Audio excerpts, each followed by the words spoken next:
Isang pinagpalang araw sa inyong lahat. Tayo po'y magdinilay sa salita ng Diyos, ang pinagmumulan ng awa ng ating buhay, ang salitawa.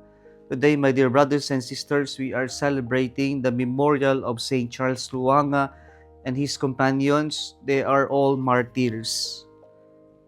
Sa ating ebanghelyo ngayon, ang grupo ng mga Saduceo ay kanilang i-challenge ang itinuturo ng Diyos patungkol sa muling pagkabuhay o resurrection. Ang grupo ng mga Saduceo ay hindi naniniwala sa life after death, sa resurrection, sa mga angels. Kaya po, sapagkat ang pinaniniwalaan lamang ng mga Saduceo ay yung Pentateuch, the first 5 books of the Bible.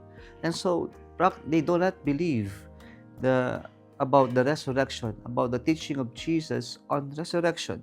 And so they challenge this teaching by using the case of levirate marriage,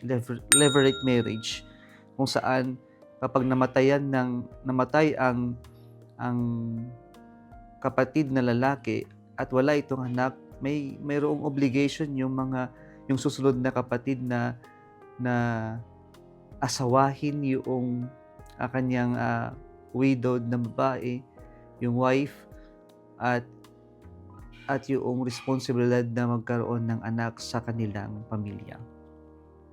At ito yung ginamit na case ng mga Saduceo.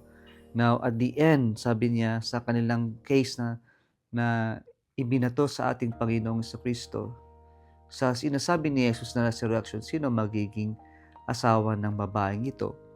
Kaya ang sagot po ng Panginoon natin, unang-una sa lahat, because Jesus knows that the Sadducees only believe the first 5 books, so the Lord also use what they know. Kaya sa kanyang sagot, sabi niya that the God of Abraham, the God of Isaac, and the God of Jacob is not the God of the dead, but of the living. And so here Jesus hit them using what they know. At the same time, through what they know, Jesus proved to them about resurrection, na mayroong buhay na walang hanggan.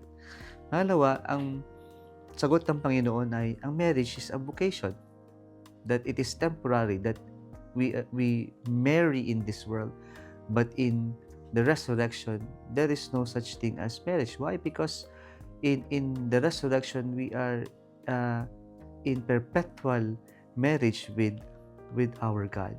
And so all vocations should lead us to that perpetual eternal marriage with God, to be with God forever. Yung tinatawag nating beatific vision, to see God, to be with God forever, yun ay sapat na.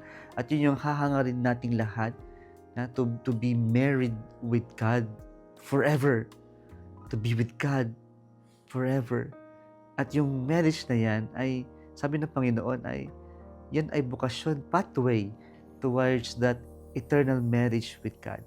And so whatever vocations we have, priestly religious vocation, married vocation, single blessed vocation, all these vocations should lead us all to that eternal marriage with God. Sana mga kapatid, hangarin natin yan na tayo lahat ay makapiling ng Diyos sa kanyang paghahari sa kalangitan. Yan po lahat ang patutunguhan ng ating bukasyon. Kung nagustuhan mo ang video na ito, huwag kalimutang mag-like, i-share at mag-subscribe sa Salitawa Facebook page and YouTube channel. Muli isang pinagpalang araw sa inyong lahat.